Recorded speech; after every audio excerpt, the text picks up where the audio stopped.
But I've spoken to people that are still alive today. If you happen to meet a gentleman's savior Kasukuwere, unomubvunza. You can ask him. Ndakamtsanangurira nemo ndikati ndiri kukuona uchitiza. I told him the exact details that I see you fleeing. Munyika muno. Ndaona ZANU-PF yakumukira. And I see ZANU-PF ousting you. Kurambira kana uchitoziyana naye unomubvunza. You'll never deny that if you know him. Kuti, when was that? How many years before? Anga akagara so pasofa. Achipeta tai yake aipeta umba isiya yorodunuka. Oipeta. Oisiya yorodunuka. Zvikanzi. Akati ndiana ngatidzinge ZANU-PF.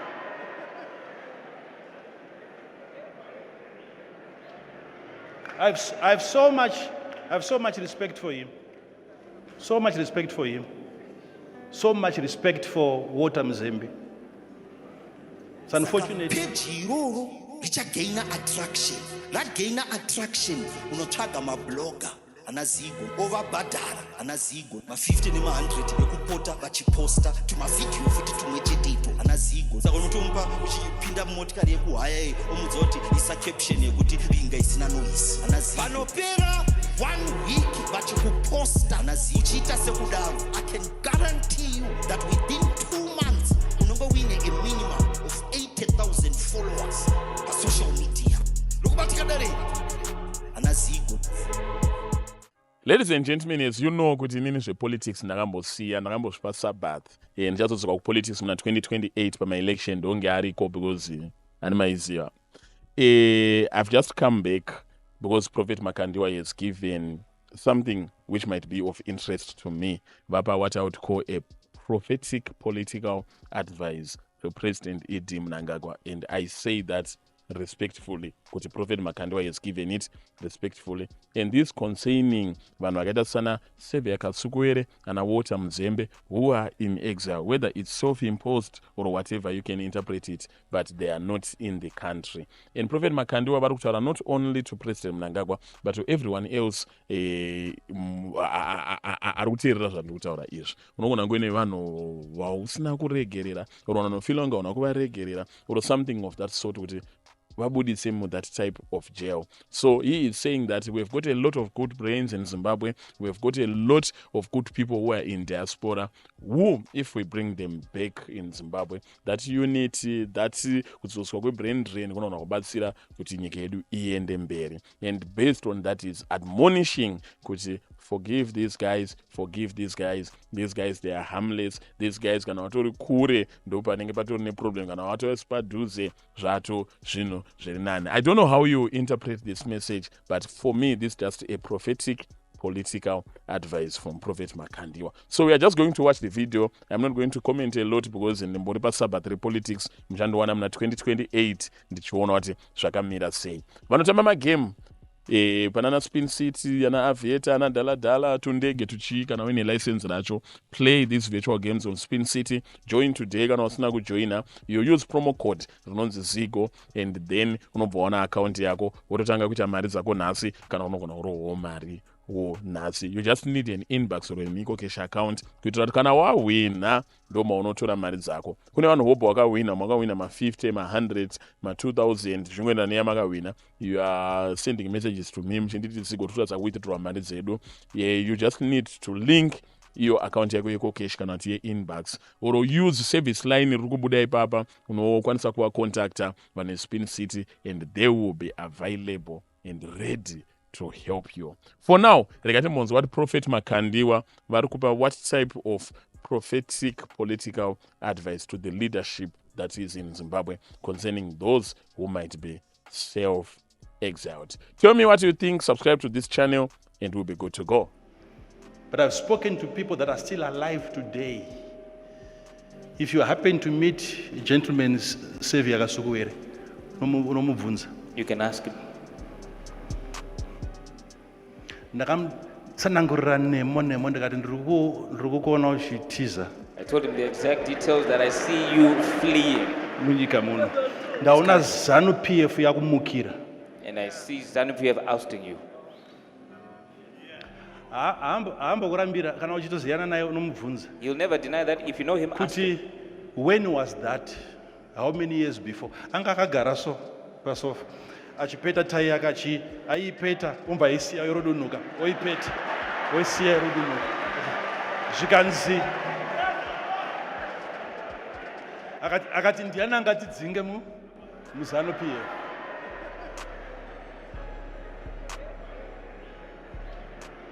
I have so much respect for him.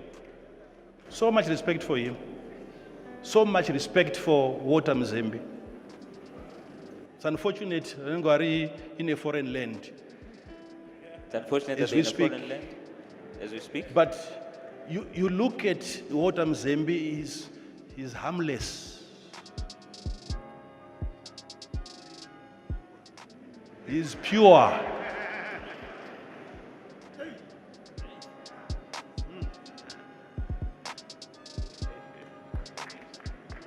If they can let them back into their country, it will be a blessing for your country.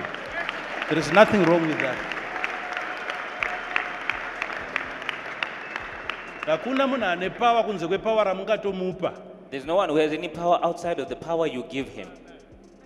Did they not accuse Walter Mzembe for stealing my televisions nechi my screen? Ikatonetsa nyaya, one of the televisions tikapigwa as a ministry, And as a seed. That issue became contentious. But akabuda chinzi ma TV wayo akaba. And it came out that those TVs apparently were stolen. Yet it was a clear donation in papers ayo nechi tikapigwa as a church kuti pamene muchiparidza pepe munge mine screen wako. And it was a clear donation that had paperwork so that when you preach, you would see it be on the screen. Wacho akasidha kwamuri kuti muone TV imimi. And the one Makamunamatira. who seated, did you pray for him? Imi ndimuri muZimbabwe iye ari muno. You're the ones in Zimbabwe. Is he in Zimbabwe?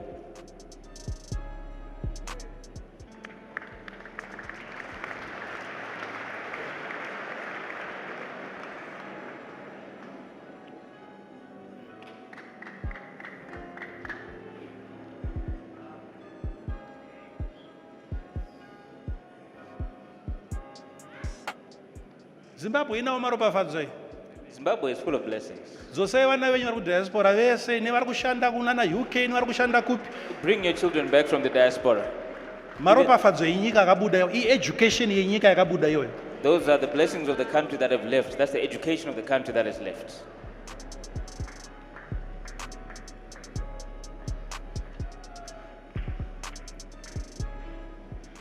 Ndiri kuzwika here? Do you hear me well? Ndiri kunzwika here? Can you hear me?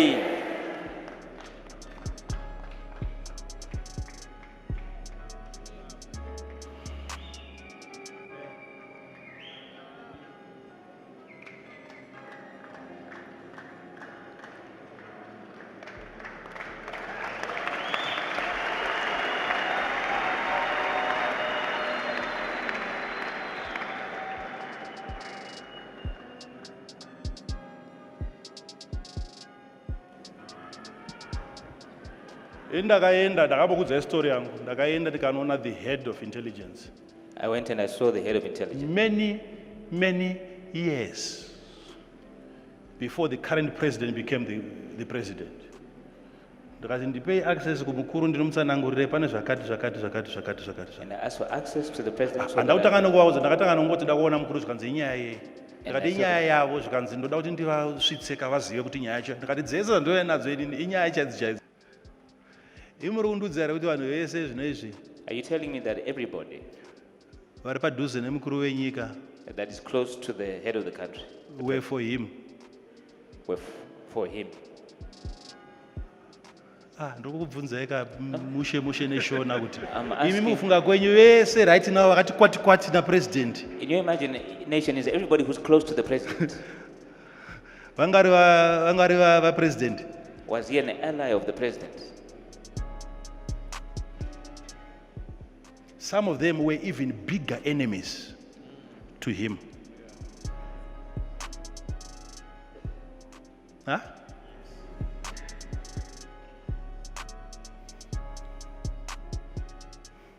But kana vapo kudai so But when they're coming like this, kunoramba kuchisvibiswa vamwe. they continue to sully other people's homes. no vamwe vanoramba vachingosvibidzwa uyu ndiye muvengi uyu ndiye akazodai They ndiye throw other akazodai. people under the bus. They say that that was your enemy, that person did this and that. Panotanga revival yedu, when we start uniting ourselves, bringing back our forces, by bringing back our resources, by bringing back our educated brothers and sisters, kuti wese a graduate muZimbabwe ari kutanga atutora visa. Where it seems like everybody who The graduates in certificate Zimbabwe, ye-education i-visa wakufana kuti it looks like a practice visa. zvawadzidza kunze kwenyika.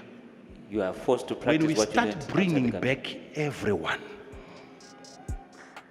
vanhu vakatanga kudzoka When people start coming back- wazvona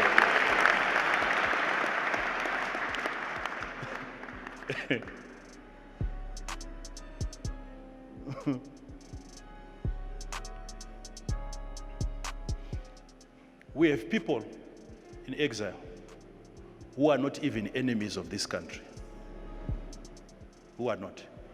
And we have enemies of this country who are in this country. Enemies. Enemies. Enemies.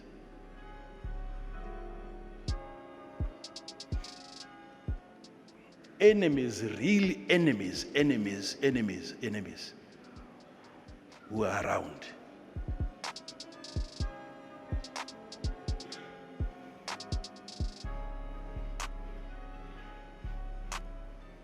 Achifunga kuti ini ndinoparidza zvepolitics, If you think that I preach about politics, uri right. you're right. Hapana zvandosiya. I don't know anything. Hapana zvandosiya. I don't know anything. Hapana. Hapana. I won't leave anything out. Because I know once I see something, ndikati kuti solution iyi ndiyo. And Ndiyo. we say that Chero this vanhu is the vakatenderana solution. nekoko vakadiyo kusvika mangosudzoka ipapo. Until you come When back to the people solution that I start to had. unite, Zimbabweans, I know this is going to be very, very difficult for you to accept. Munofunga kuti maybe solution is outside. I know When we Zimbabweans- start uniting, Tega, When you start to and unite, agreeing and accepting each other, Tega, amongst ourselves, if I had a louder microphone, I would say this: our government should bring all of us together now. Our leaders,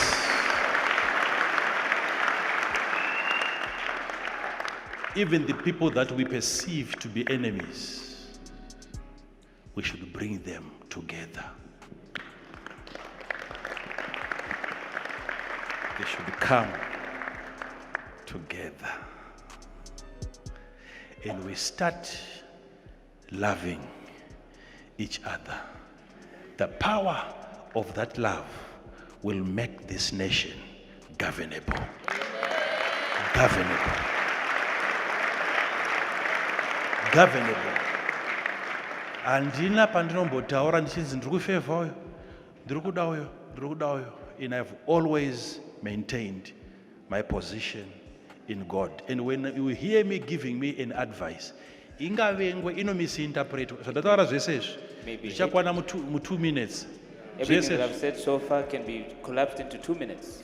and hakuna mupolitician anoti akanzwa hapana anotombobvunza kuti aprofeti vakatanga rinhu paridza 2 minutes ndipei maridzo yacho yese, hapana anobvunza. And no one's going to ask when did prophet Kapisi start kangonzwika ndokakutomhanya mwanako. preaching mere 2 minute sermons. They'll start running only with that Yet little portion. everything that I'm saying here is out of love.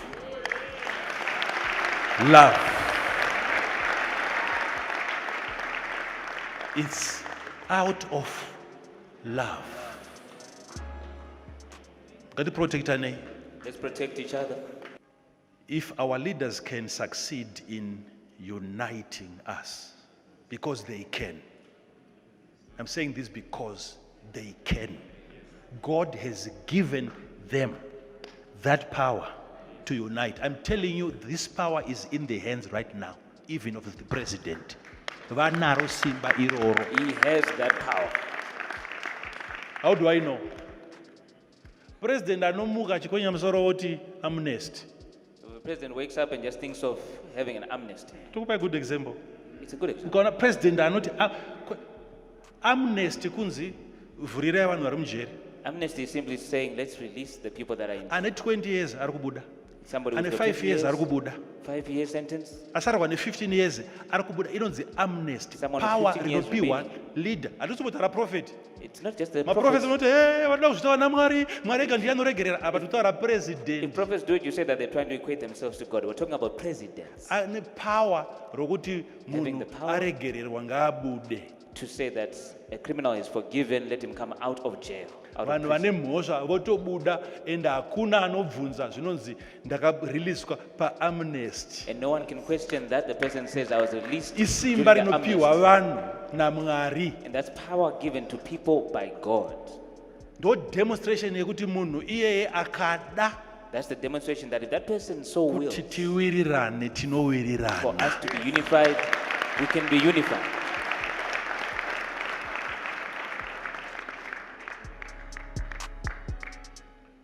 This is my request. And musafunga kuti ndiri kurequesta kune mukuru wenyika chete. And don't think I'm just asking. Mamember of parliament mune muri meme muchitaura muchidii. All of the MPs that are in parliament, Please, mukapota muchirasana. if you have this a habit of betraying each other, Kune vakambenge vari imomo. there were people that were there before. Imomo. Parliament imomo kune vakambenge vari There imo. were people that were in the very same parliament. Time yaunopinda yobvunza kuti ko vamwe vedu vari kupi. And when you get in, you have to ask yourself, where have my fellows gone? Ngativadzoserei. Let's bring them. Ngativadei. Let's love them. Let's embrace each other. Let's forgive each other. Let's love each other. Tiri kunzwika zvakanaka. Am I being heard well?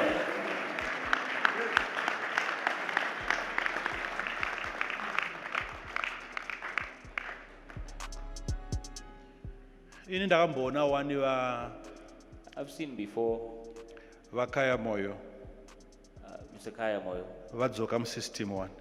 having come back into the system. Varivo vakaverenga tsamba yekudzinga mukuru wenyika. And yet he's the one that read the proclamation that ousted the president.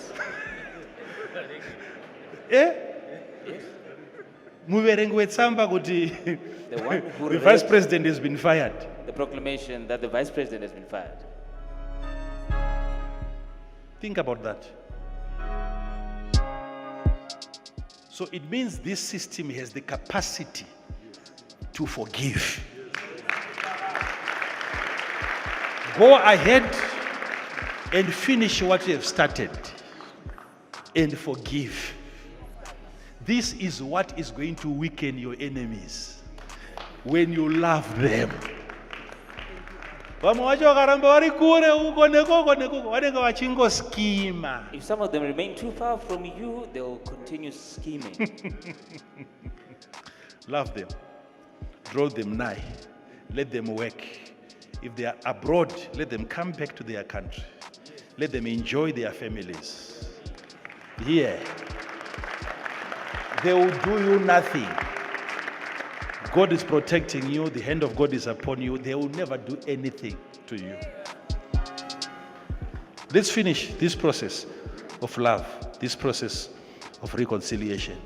Asina kupara moswa ndiani? Who hasn't committed a crime? Tese We all have. takapara moswa. We've all committed a crime. Tese tiri vatadzi. All of us have. But there comes a time when we are supposed to say, how do we open a new page?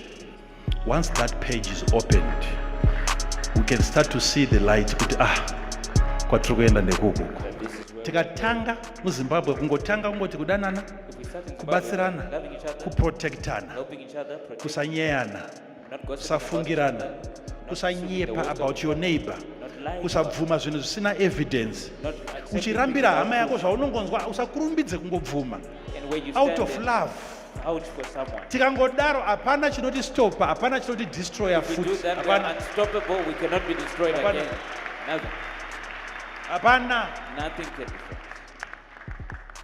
Hapana. Kana kuda ndiparidze zvimwe zviri too complicated, I don't know. If you want me to preach about something more But complicated, if it's as simple as this, and yet ndomune ma-solutions imo. yet this is where our solutions are, right here. Handi tonodanana kunzo. Let's go and love each other out there.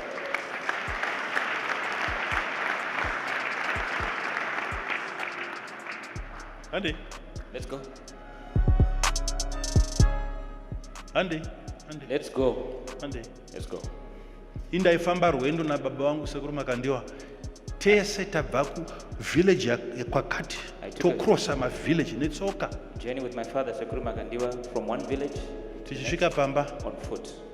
achipiwa mvura yekunwa vaindisvitsa. And when we get home and he was given water to drink, Tikakumbira mvura yekunwa pamusha yevamwe vanhu. and when we go to somebody else's village, Vaiunza jompira kadai so remvura. they would bring a large cup of water Vanopa munhu mukuru. and they would give it to the elder. Handina pandinorangarira sekuru Makandiwa pavakanwa mvura. I don't even remember one time when Sekuru Makandiwa drank water Ndinavo vasina kundipa inini.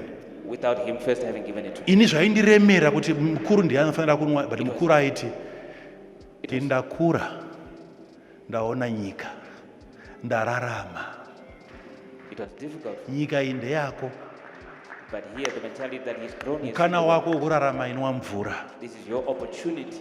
Leadership, Drink this water. That's leadership. utungamiri. That's leadership.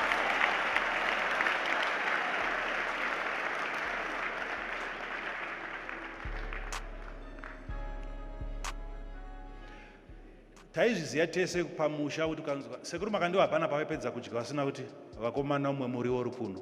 We always knew that Yaito slogan. Sekuru Makandiwa would never finish a meal without calling out to the boys. Pataitodya taitomirira slogan iyoyo kuti uchanzwa kuti It became vakomana like a umwe slogan muriwo. because we knew when we were done eating soon, he was going to utter those words. Uri kuti kwavo kusada nyama. Do you think it was because he didn't love meat? Love. Love. Love.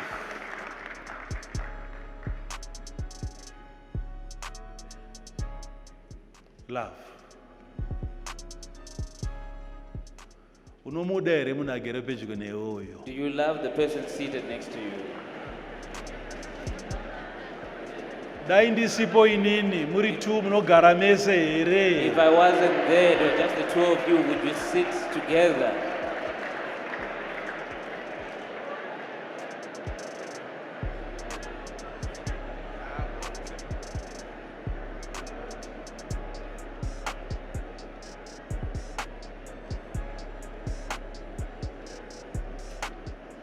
This is the message for the restoration even of our nation. This message.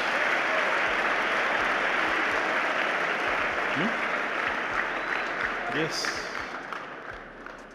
Zimbabwe shall be saved again.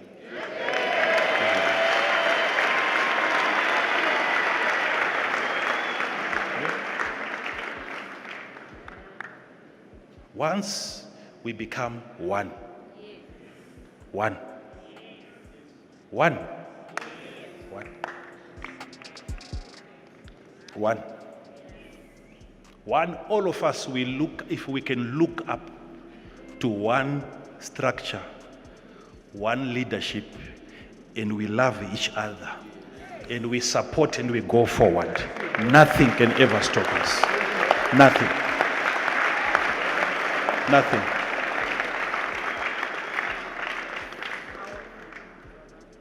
Nothing. I keep praying, I keep bleeding, because whenever I close my eyes in prayer, I see all these resources. And God keeps telling me, Kuti, if the government can do well and bring back all these resourceful people, my big brains, The big brain ari kunze kwenyika, are outside of the country.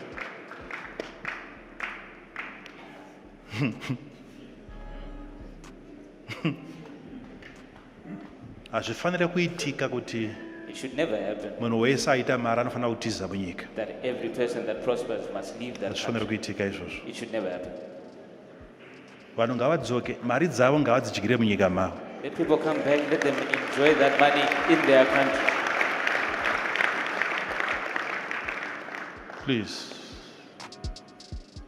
Please, if there is need for something to be done so that people can feel safe, it has to be done.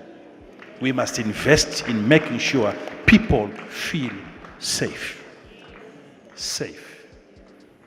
Safe.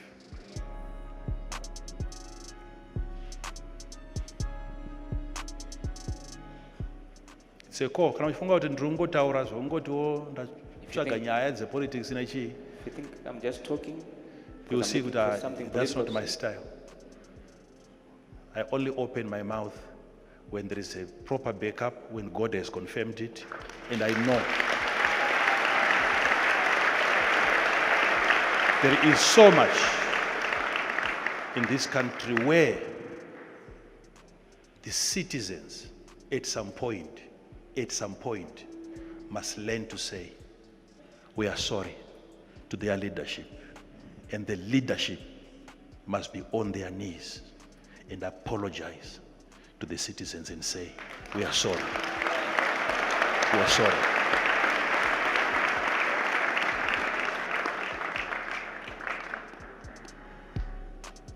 That's our way out. That's our way out. Stand on your feet.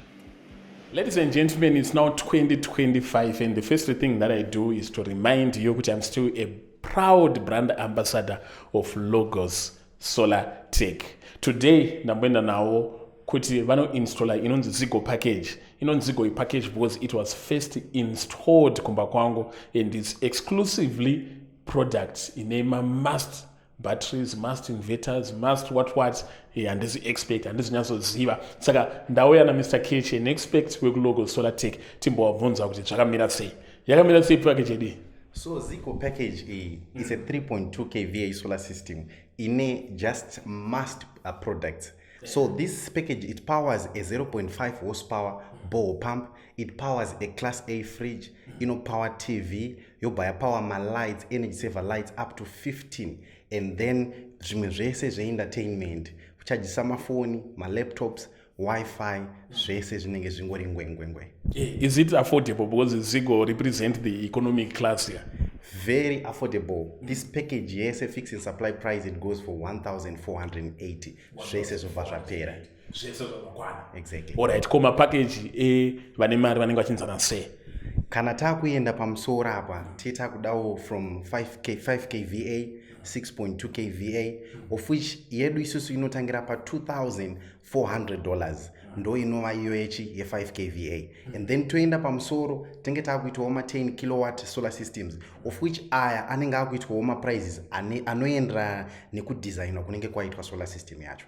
Alright, then lastly, vanoda zvekutaurirana vema-layby, vema-terms, ma-civil servant nevane ma-customized service vanokubatai here?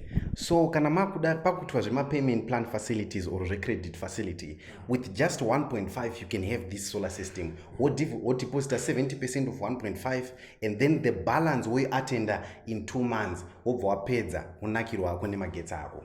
Wanakirwa waenda. Manumbers awasikuataura ndo ari kubuda pa screen apa. Saka as long as Zigo ari brand ambassador weLogo Solar Tech, you get the best service as far as my solar installation and everything is concerned.